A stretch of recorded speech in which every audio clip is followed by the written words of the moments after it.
2 weeks ago, I reviewed The Wrestler. It's a dark and at times depressing look at professional wrestling, delivered in such a somber way, I couldn't bring myself to treat that movie the way I do other wrestling movies in this channel. But this week, oh, that's not going to be a problem. It's slamming time. Mickey Rourke, this ain't. If you've never heard of the movie Slammed, consider yourself lucky. A pair of busboys with big dreams take the fast track to success via backbar wrestling. That checks out. Look at the star power in this one. Jimmy Olsen, Brad Taylor, Cody Lambert, Sarah Powell, Bob Pinciotti, Laverne Todd, Jay Peterman, and many more. It's a veritable who's who of 80s and 90s TV mid-carders. If you go by the back of the DVD cover, Slammed came out in 2004, but in the credits of the movie, it appears it was actually produced 3 years earlier, which explains why it kind of feels out of date even by '04 standards. Guess nobody was in a real hurry to unleash this upon the world. It was hell trying to contain myself for The Wrestler, but for this schlock, I'm not holding anything back.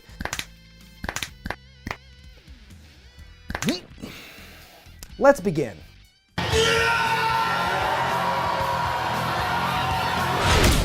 Well, this just sets the tone, doesn't it? Eagle-eyed observers might notice the Skull Kid's actually a young Brian Kendrick, so I guess in terms of star quality, this is where the movie peaks. And damn, did Daniel Tosh get jacked or what? Wait a minute, I just realized this movie was made in California, but Jesse Hernandez is nowhere near this. How's that possible? Hey, I've got standards, you know? It's all going down at a bar called Champs, which brings in big crowds every night with back bar wrestling. Much like how backyard wrestling is portrayed in Backyard Dogs, back bar is meant to be this gritty shoot-fight style that's apparently a one-way ticket to Moneyville, but these guys in the movie are so cheap and bland I find that a little hard to believe. It's right up this guy's alley though. The more I watch, the more I realize this setting is basically every hip indie fed in the country before COVID. 21 and up wrestling with drinks. These guys were doing it before it was cool again. See, dude, look at these guys, man. They're lame. No plan, no technique. What are you talking about? That's a good move, man. Here come our heroes. Jeff, played by Justin Whalen, and Derek, played by Zachary Ty Bryan. No, wait, I'm sorry, just Zachary Bryan. Gotta lose the kiddie middle name to get the serious roles. The two work as busboys at the bar. Jeff wants to become a back bar wrestler, while Derek offers to be his manager. Derek spends the bulk of the movie talking his friend up about how good he is, despite the fact we never see him fight until the very end. Also, Derek literally never shuts his mouth. Well, I guess in those ways, he's already on his way to becoming one of the greats. In order to make the movie seem slightly more diverse, Derek and Jeff have a token black friend named TJ, who films the wrestlers for a price. Most of his dialogue in the movie's been dubbed over for some reason. Chuck, watch it, dildos, man. This camera costs more than what y'all make in a year. It's his demo for the arena. Man, what are you doing with it? Look, I scored that copy for Derek. The bar employs the Buckle Girls, a group of waitresses who dance in between the matches. Yep, this movie was definitely made in 2001. But just look at how high everyone's arms are out there in the crowd. This act is gold, baby! The klutzy waitress, Gina, is Derek's love interest, and we learn of this in a fashion you might expect for this sort of movie. Oh, how do I love thee. Let me count the ways. 1, 2. Oh, she is beautiful. Like an angel gliding on wings. Champ, the owner of Champs, is your MC for the event. I've heard a few ring announcers in my day, but never one with such a confident yet unintelligible vibrato. So it's Wregret Cashmere! The Slammer! The main event! Slammer! The Eradicator! So it's Wregret Cashmere! Before we have the main event, we're introduced to Derek and Jeff's hero, the king of backbar wrestling, the Slammer, or as Champ might call him, the Slammer. That's the best you can come up with? The Slammer? Okay, great. A very generic name for a very generic looking character. When I think of gritty backbar wrestling, this is not the look I'm thinking. Part of his legend is he turned down working for the Arena because he thought it was too phony and staged compared to the backbar. Of all the code words and acronyms I've seen used in wrestling movies over the years to describe WWE, the Arena is easily the worst one. We then meet the villains of this picture, Switchblade Rick Caspers, who has all the articulation of a G.I. Joe figure but half the charisma, and the Eradicator, an early Chikara creation. They play arch rivals in the ring, but in real life it's more of a boss-henchman dynamic. And it turns out our heroes aren't too fond of their in-ring antics. Dude, this is pure Stone Cold Steve Austin. Yeah, how 90s can you get? Yeah, so boring and behind the times that guy who was WWF champion for like most of the year this movie was filmed in. With all the noise in the arena, the fans can't hear their secret conversation. They have no idea what's going on. Come on! You're next, Slammer! I'm coming for you! This acting is something. We're hiding in the belly, waiting for the exact moment to strike, Jeff. And when is that? When everybody's asleep. Oh, son of a... Why didn't anybody play his music first to warn me of that? Of course, this wouldn't be a teen comedy without boobs. Lots and lots of boobs. And lots of conversations about boobs and illicit affairs. Stuff that women talk about all the time. I think I need a boob job. What about an ass tuck? I would kill for one of your boobs. Just one? Back at the bar, and wow, Gina's either the worst bartender or the best, and we find out the badass switchblade Rick is just a preppy jerk in real life. The whole joke is he plays a poor man's Billy Idol in the ring, but is really a spoiled, entitled bully. It is literally his only character trait, if you don't count making douchey faces as a character trait. Having put up with Rick's nonsense since childhood, our two heroes want him to eat crow, or more specifically, shit. What's that you're cooking, Bubba? Shit. I hear you. That fried food will kill you. Just cooking right there on the grill with the rest of the food that, other people eat. You serve that food, you make it on the same grill. It's just great to think about. Hoo-hoo boy.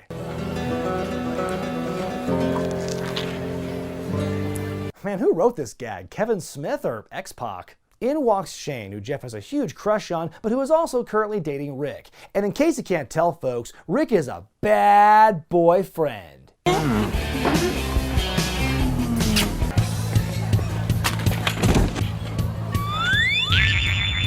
Of course, Shane is too virtuous and innocent to know what Rick is really up to. She can't even bear to watch the wrestling matches. I think that's a little too Neanderthal for me.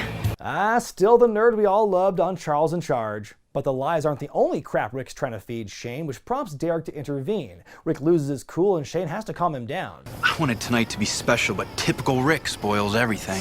What, are we gonna surprise me with tickets to SmackDown? Just sue them, Vince. Just sue them. Between this and all the posters we see in this movie, you might have a case here.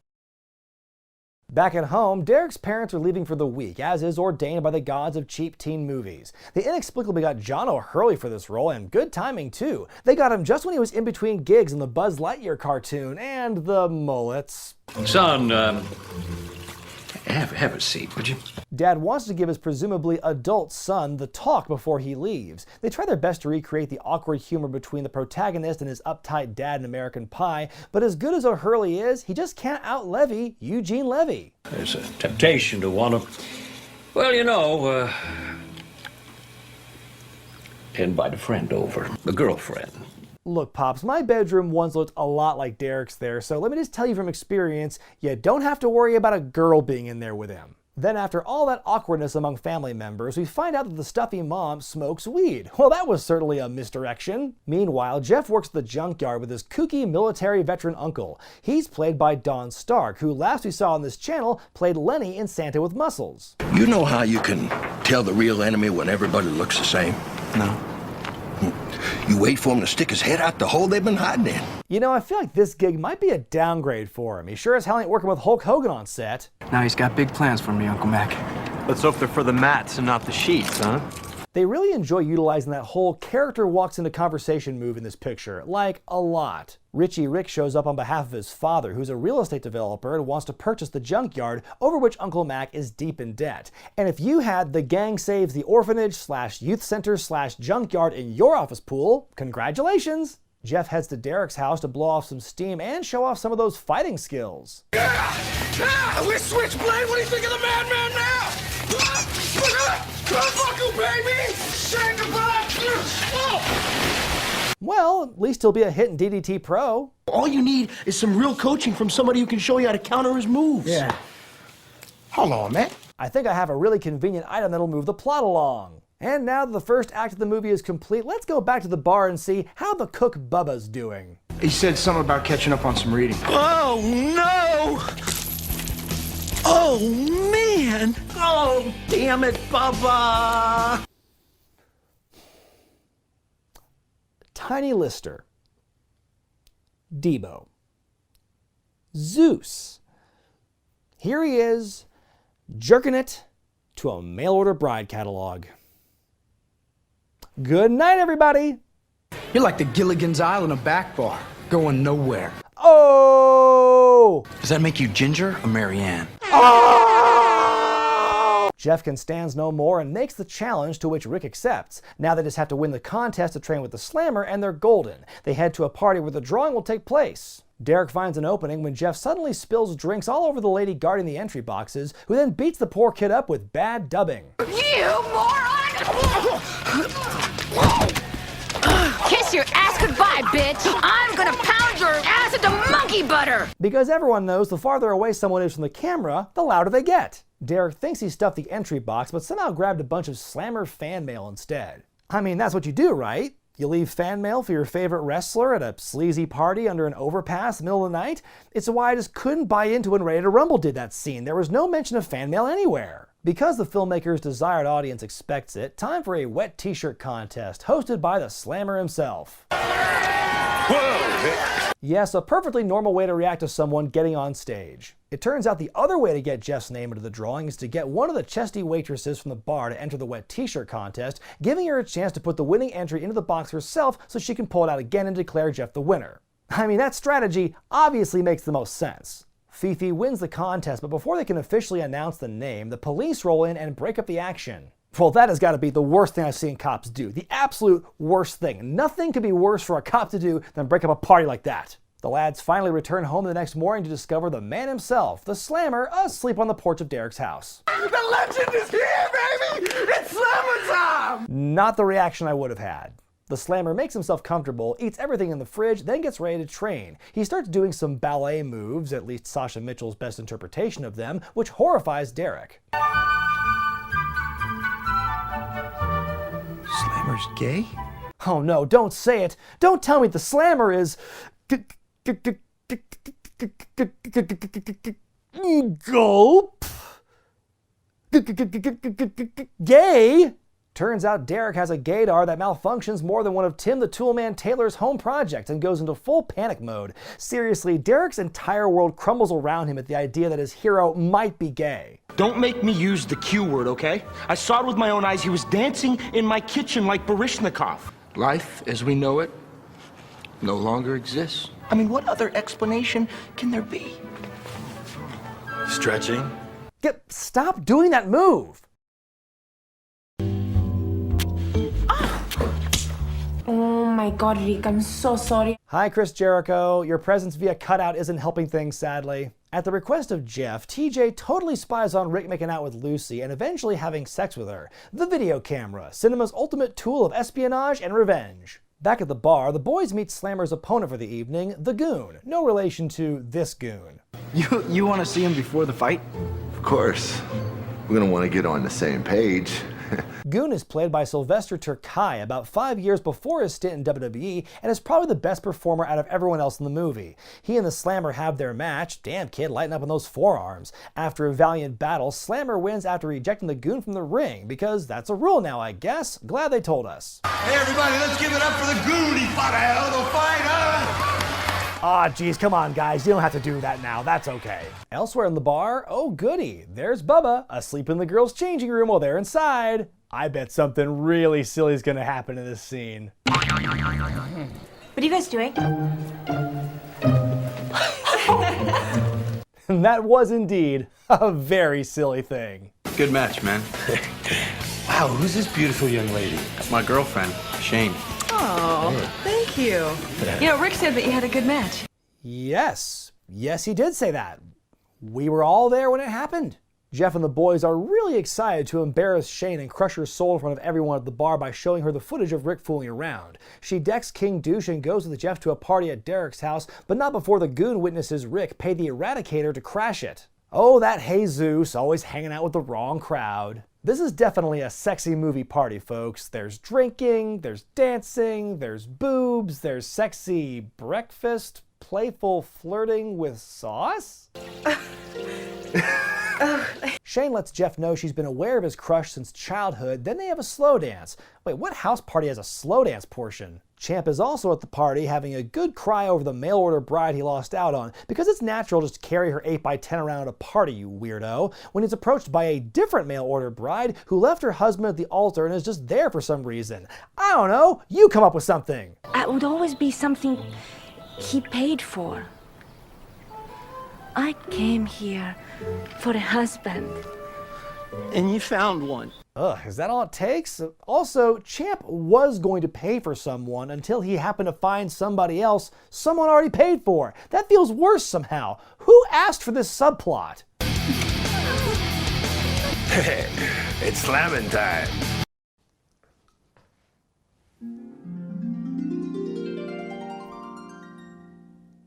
You can't unsee it!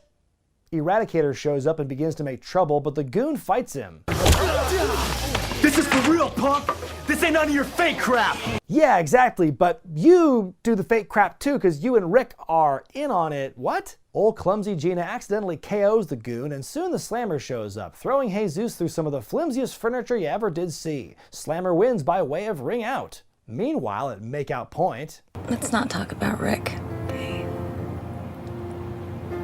I'd rather talk about you. Oh, do go on, dream girl who I can imprint all my hero fantasies onto. He basically admits that he wanted to become a wrestler to impress Shane, who, by the way, has openly confessed to not caring about wrestling. She tells him he has a lot to learn about women just before kissing him, cause that's how it works in the movies, folks, though I will say it was a bit less rapey than Marty Shalom Weinstein. But oh no, the parents show up after the party. Who could have seen that coming?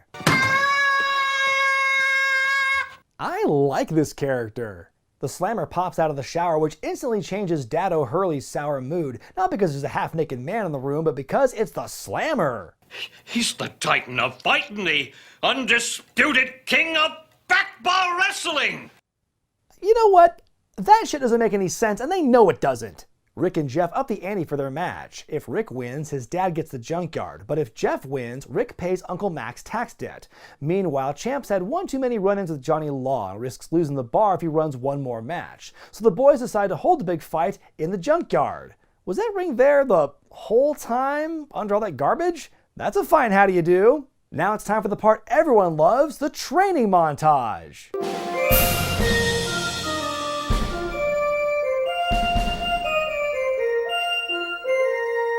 That's the music you went with, okay? Also, not sure how you're gonna shoot him into the ropes, but you're the one who goes up for the... You know what? If they don't give a shit, why should I? Eventually, Slammer finally admits to Jeff that the match with the Goon was all a work and has been wrestling that battle stage style for the last several years due to injuries. So you're telling me that this shit from before was supposedly done as a shoot? I've got no money. I've got no future.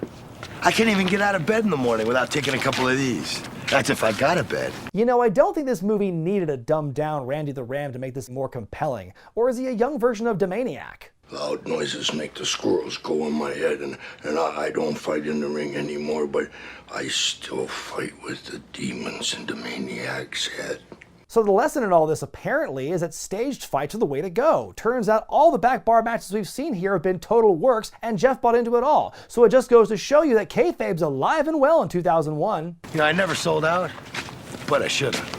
Well, you won't get an argument out of me. Again with the walk-in move. Also, I'm sorry, who the fuck are you? Let's introduce this new character from out of nowhere, a woman from Slammer's wrestling past who got signed to the arena and has done great things, while Slammer did not. This is so necessary to learning more about Slammer's robust character, I just know it. Arnie, there's two things you're great at, and one of them's pissing me off.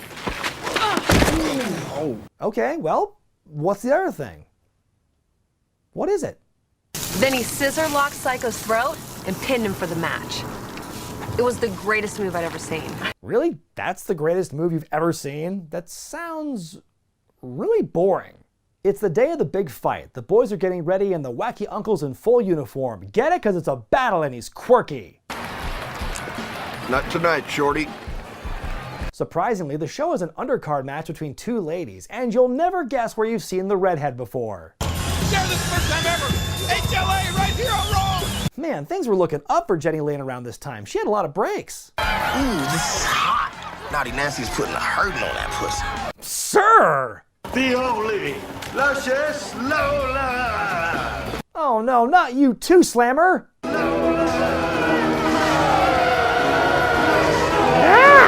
God, this is awful. Can we just get to the match already? You here to dance or fight, loser? Get a dance on your face, Switchblade. Oh, no, never mind. Fuck that. What was Rick doing with his arms just there? What was with that sorry lockup? This is your final battle? Our hero gets beaten up a lot at first, but creates the ultimate opportunity when Rick trips on his own pants. What an intimidating villain you guys have. Why is half this cast so clumsy? Eradicator runs in, but the Slammer stops him and sends him packing to a Boston nightclub to await John Cena in about 3 years. I'm gonna pound you like a roach! Who says that? Jeff finally vanquishes his arch-rival with a running power slam, winning the match and saving the junkyard. We made all we need from people paying to watch you get your ass kicked. Must have been some pricey-ass tickets. Wait, does that mean Rick does not have to pay for Uncle Mac's tax debts after all, since the ticket sales covered it? Wow, so he learns nothing. Nobody learned anything! The movie ends with Jeff deciding to help Champ run his new junkyard promotion. Sounds fun. Slammer wants Derek to manage him at the arena, and the formerly stuffy mom decides to flash everybody. Her transformation from mild to wild would have been more of a surprise if we didn't already see her taking big beefy bong rips in her car before even leaving the driveway. And that, unfortunately, was slammed. Oh, how can I trash this movie? Let me count the ways. The whole time I was watching it, I felt like I'd already seen it 100 times. Then I realized I'd just seen parts of this movie done before and better by other movies. Slammed uses every bland, overused film trope in the book. The nerdy slacker heroes, the preppy villain, the crazy old relative, save the thing, the house party, dumb women, even dumber men, the nice guy who saves his crush from the evil boyfriend and wins her heart because he's so darn nice. Throw in the topless women and the jokes about masturbating, and has all the hallmarks of a teen movie. The same genre of film that got parodied in Jump the Shark the same year the movie was made. Maybe that played a role in why the movie took so long to get out. I guess it was cool to see Sasha Mitchell in this movie. I'd never seen him after Step by Step and always wondered what happened to him. And now I wish I remained ignorant because man, his acting never improved. He has one tone, one volume, one cadence. Mitchell has the look and the sound of a wrestler, but of a specific type of wrestler, not one you'd find in gritty underground bar wrestling.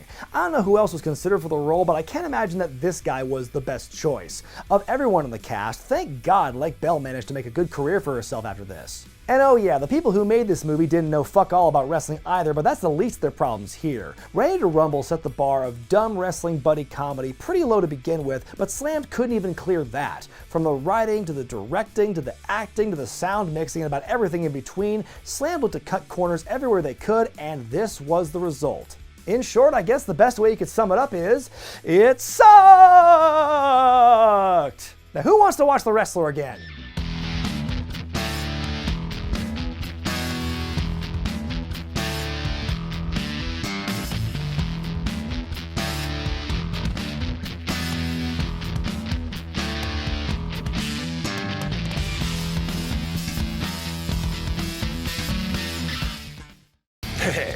It's slamming time.